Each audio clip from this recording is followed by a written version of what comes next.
Ito yung pamimigay pa natin mga bigas. At ito si Marina, napakagandang Marina.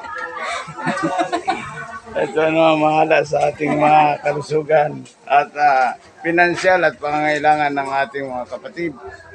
Ito ang ating church. Yun ating kanina, yun ang ating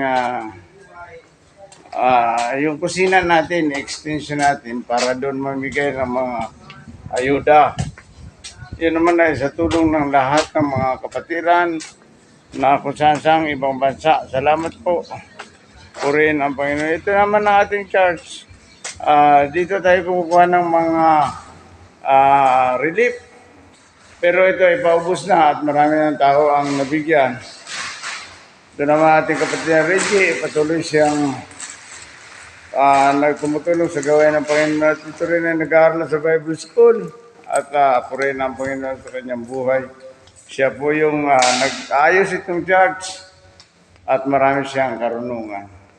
Purihin natin ang Panginoon, itong ating church na patuloy na binabaha at purihin ang Panginoon sapagkat ang Diyos na dakila ang makapangyarihan sa lahat.